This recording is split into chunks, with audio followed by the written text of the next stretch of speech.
Hi, guys. We are finishing the story today. So let me move myself.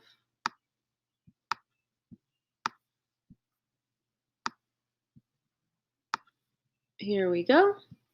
Okay, so chapter 17. We left off where Salva hears some amazing news that his father is still alive, and it takes him a long time to travel back to Sudan, but he finally gets there to the hospital.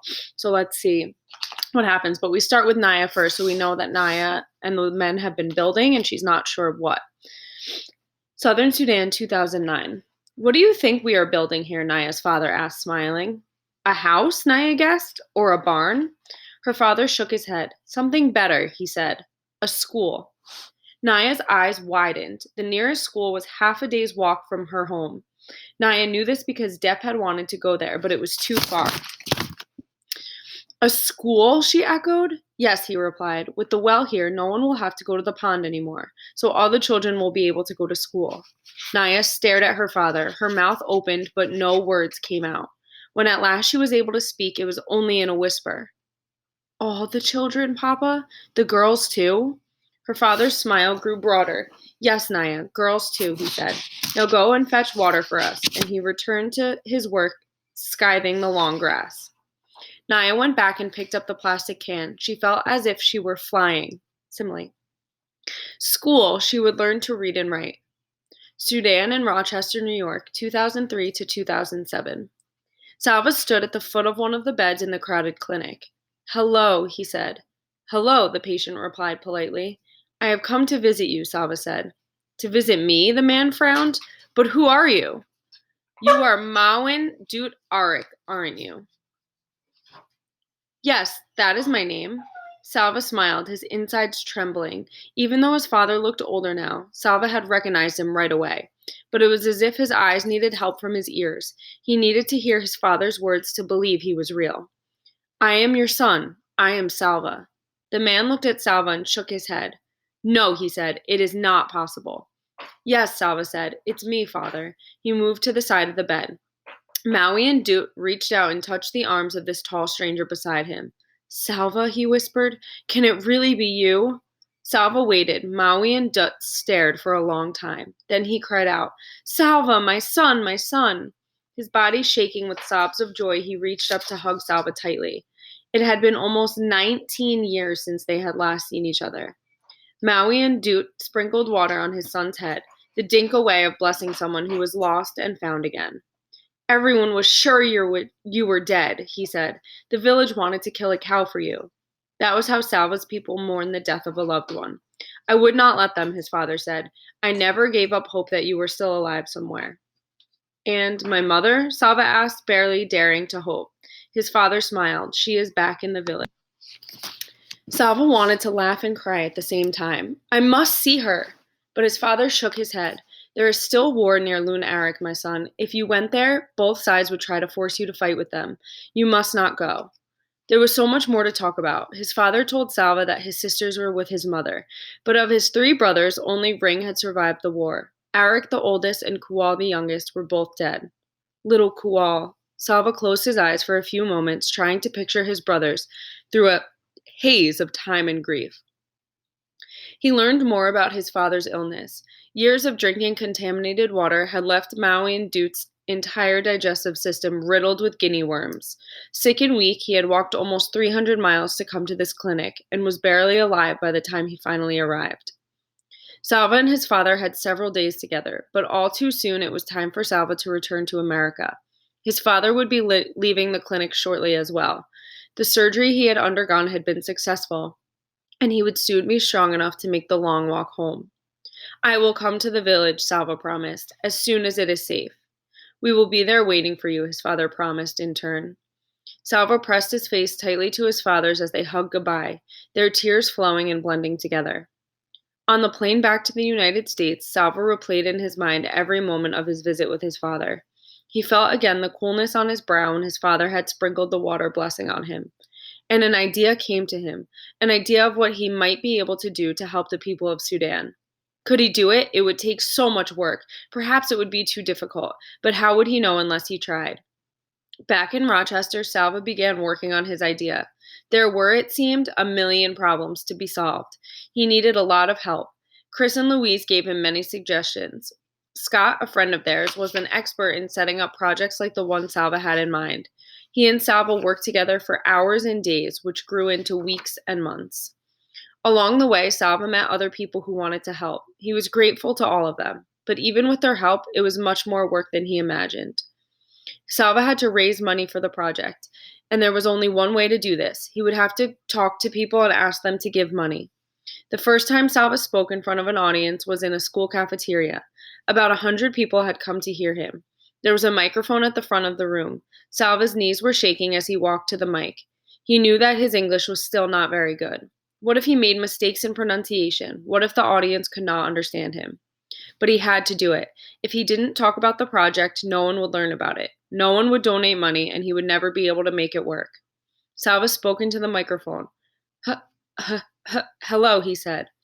At that moment, something went wrong with the sound system. The speakers behind him let out a dreadful screech. Salva jumped and almost dropped the mic. His hands trembling, he looked out at the audience. People were smiling or chuckling. A few of the children were holding their ears. They all looked very friendly, and seeing the children made him remember. It was not the first time he had spoken in front of a large group of people. Years before, when he was leading those boys on their walk from the Ethiopian refugee camp to the one in Kenya, he had called a meeting every morning and evening. The boys would line up facing him, and he would talk to them about their plans. All those eyes looking at him, but every face interested in what he had to say. It was the same here. The audience had come to the school cafeteria because they wanted to hear him. Thinking of that made him feel a little better, and he spoke into the mic again. Hello, he repeated, and this time only his own voice came from the speakers. He smiled in relief and went on. I'm here to talk to you about a project for Southern Sudan. A year passed, then 2, then 3. Salva spoke to hundreds of people, in churches, at civic organizations, in schools. Would he ever be able to turn his idea into reality? Whenever he found himself losing hope, Salva would take a deep breath and think of his uncle's words. One step at a time. One problem at a time. Just figure out this one problem. Day by day, solving one problem at a time, Salva moved towards his goal.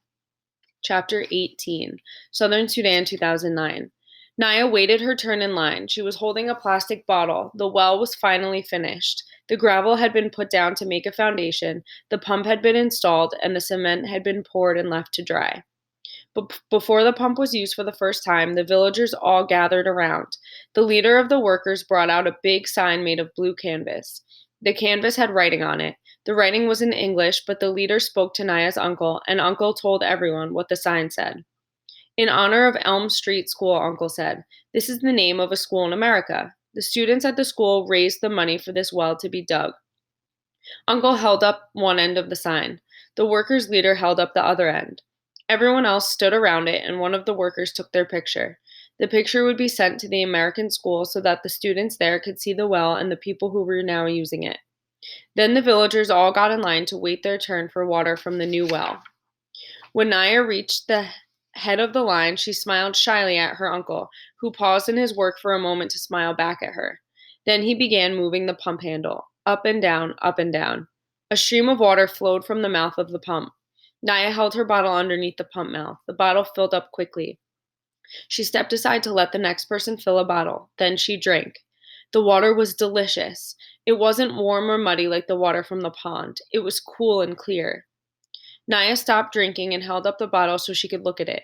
Funny that something without any color at all could look so nice.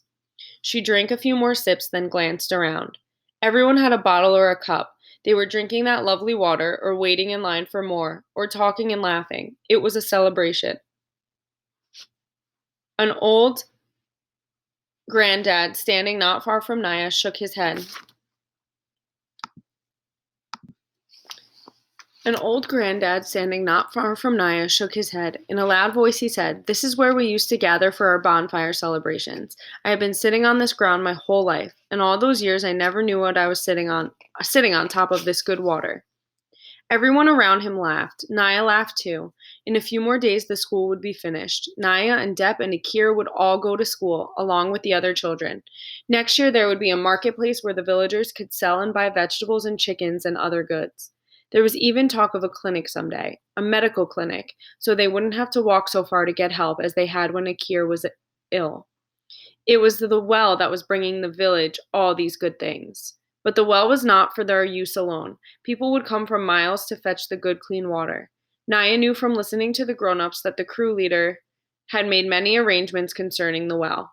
No one was ever to be refused water. Some of the villagers would be responsible for maintaining the well. They would be busy with this new work, so the other village was to help them with their crops and cattle. Other villagers, including Naya's uncle, would resolve any disputes that arose. The well would change their lives in many ways. I will never again have to walk to the pond for water, Naya thought. She wandered around a little, sipping at her cool, fresh drink. Then she caught sight of the crew leader. He was standing by himself, leaning against one of the trucks and watching her uncle work the pump. Depp saw her looking at the man. That man, the boss of the workers, Depp said. You know he is Dinka. Naya looked at Depp in astonishment. The Dinka and the Nuer did not look very different physically. You had to look at the scar patterns on people's faces to tell the tribes apart. Dinka scar patterns were different from those of Nuer. But the crew leader had no scars on his face. Naya had heard some of the teenage boys talking about that, wondering why he had no scars when he clearly was a grown man. The leader's assistant was Nuer, so were most of the crew. They all had Nuer scars. Naya hadn't thought about it much, but she realized now she would always assume the leader was Nuer too. The Dinka and the Nuer were enemies, had been for hundreds of years. The Dinka and the Nuer were enemies, had been for hundreds of years. Why would a Dinka bring water to us? She wondered aloud. I heard uncle and father talking about him, Depp said. He has drilled many wells for his own people. This year he decided to drill for the Nuer as well. Depp had not really answered Naya's question. Probably doesn't know the answer, she thought, but now Naya felt there was something she had to do. She walked over to where the man was standing. He didn't notice her at first, so he waited quietly. Then he saw her. Hello, he said. Shyness flooded through Naya. For a moment, she didn't think she would be able to speak. She looked down at the ground, then at the stream of water still flowing from the pump mouth. She found her voice. Thank you, she said. She looked up at him bravely. Thank you for bringing the water. The man smiled. What is your name? He asked. I am Naya. I am happy to meet you, Naya, he said. My name is Salva. And now we have a message from the real Salva Dutt. This book is based on the true story of my life. I hope that because of the book, more people will learn about the Lost Boys and the country of Sudan. I was born in a small village called Lun Arak in Tanj County, southern Sudan. And just as it says in the book, I stayed in refugee camps in Ethiopia and Kenya for many years before I came to America. I am thankful to a great many people. The United Nations and the International Red Cross supported my life when I was in danger of starvation. The Moore family, St. Paul Episcopal Church, and the community of Rochester, New York, welcomed me to the United States. I am also grateful for the education I have received, especially at Monroe Community College. And deepest gratitude for the people who have helped me with my project, Water for Sudan Incorporated, the schools, churches, civic organizations, and individuals all over the country. Special thanks to the Board of Water for Sudan and to the Rotary clubs that have worked closely with me. My dreams of helping the people back home in Sudan are beginning to come true. I overcame all the difficult situations of my past because of the hope and perseverance that I had.